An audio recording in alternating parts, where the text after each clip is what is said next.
Je crois qu'il faut parler, en ce qui concerne les évangiles, d'un syncrétisme.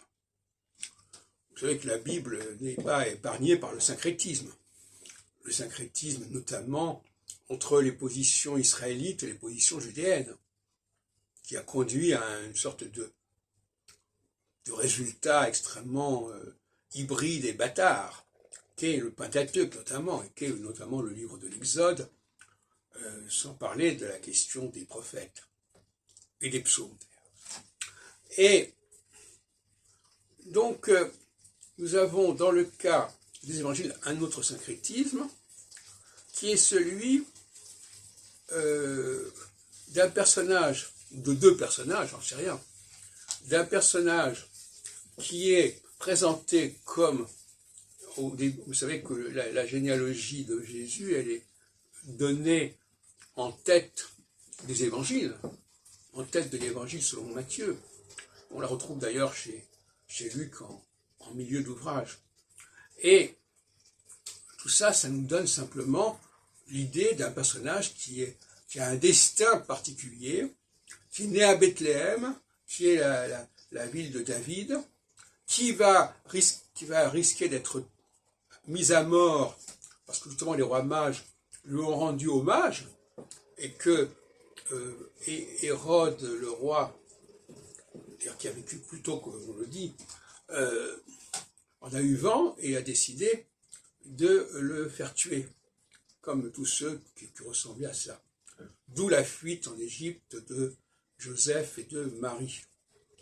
Et donc, nous avons ce personnage-là. Et d'autre part,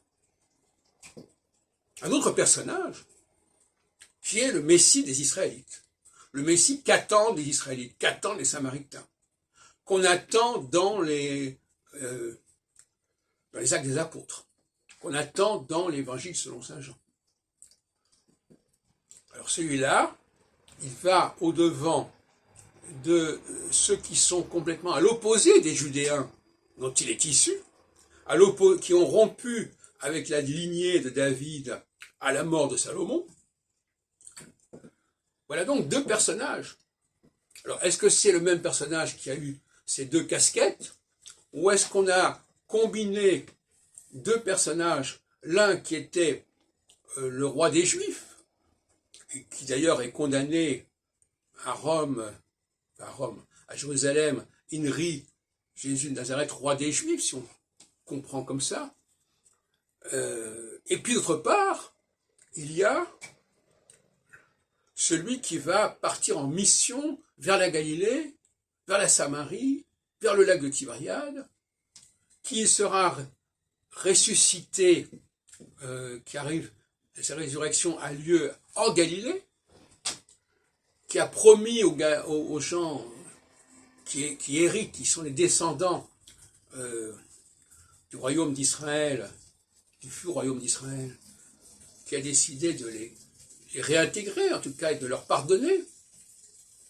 Alors, est-ce que c'est ça? Est-ce que c'est le descendant de la maison de Judée qui vient pardonner aux descendants de la maison d'Israël? Pourquoi pas? En tout cas, ça pose un problème. Ce qui est clair, c'est que c'est un prophète, en ce sens-là, étranger au monde israélite. Et c'est parce qu'il est étranger au monde israélite qu'il est envoyé et qu'il va vers eux. Puisque le prophète est toujours quelqu'un qui va vers un peuple qui n'est pas le sien.